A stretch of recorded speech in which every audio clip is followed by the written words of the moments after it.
Hey everyone, my name is Akeem, and as a behavior analyst and hypnotherapist, I train organizations to decode and influence human behavior. And today we're diving into the show, Criminal Minds. I'll look the case file over. I'll get some thoughts to you ASAP. You're going to be with us in Seattle ASAP.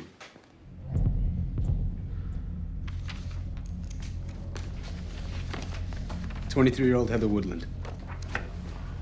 Before she left for lunch, she downloaded an email with a time delay virus attached. The killer's virus wiped her hard drive and left this on the screen.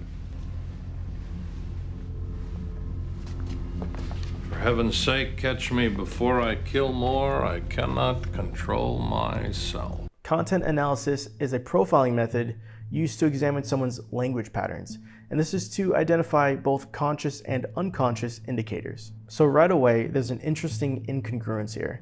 The subject uses self pronouns such as I, me, and myself, which claims ownership or at minimum an association to the killings. He's not completely distancing himself from the behavior. He acknowledges that he is the one committing the act.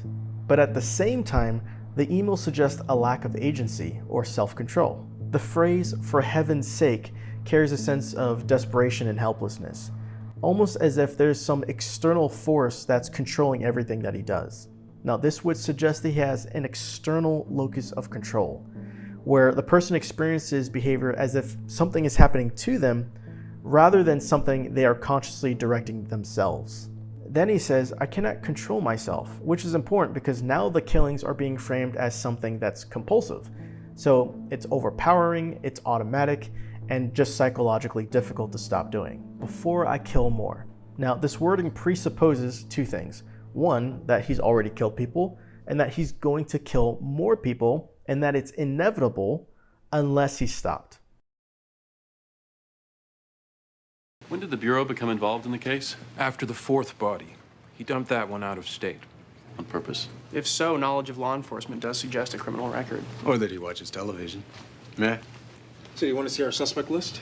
No, we won't look at a suspect list until after we come up with a profile. It keeps our perspective unbiased. I completely agree with that approach. One of the biggest dangers when trying to understand people is contaminating your own perception before you've had the chance to independently observe patterns yourself. Because once someone else tells you that another person is manipulative, arrogant, or dangerous, this starts filtering your future observations through that lens. And this is called the primacy effect. I experience this all the time when meeting new people, as I'm sure you do as well.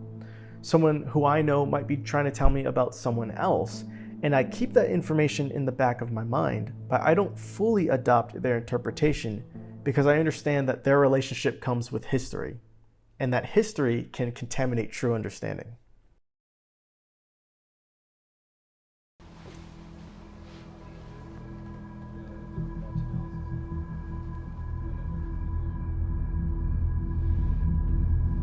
Something's not right about this. This is a boy's room. Not a man's. Guys, little help. We're going through every one of these CDs. Scratches, wear and tear. I want to know which CD he plays the most. Let's go. Our environments reflect indirect suggestions. So they reflect how we want to view ourselves, how we want other people to view us, and how we want to regulate our own emotional states and moods. So for example, you walk into someone's home and you notice framed degrees and certifications hung up on the wall in the living room.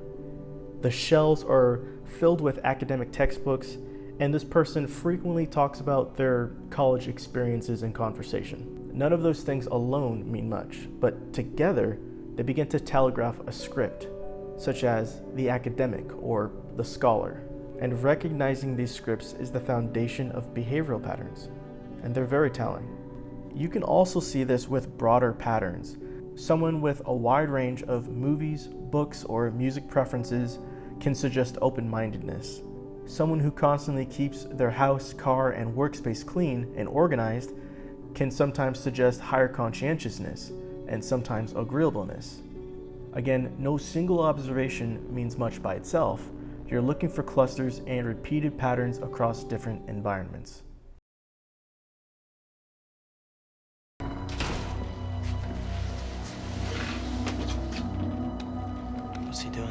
Lowering the room temp. The cold puts them on edge. Okay, so I want an SPD and I want a Seattle agent in the room. I want him to see that we've got every department working on this, and I need some file boxes. Fill them. I don't care if the paper's blank, and I want you to write the name on the sides. Whose name? 4 months investigative work, 1 file. And guess what, Richard? It's not your file. See, we don't care about you.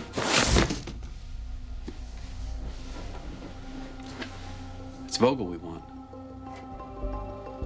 The profiler's using an actual technique here. He's taking blank paper and blank case files and he's filling them with relevant information such as the subject's name, his partner's name, and relevant dates.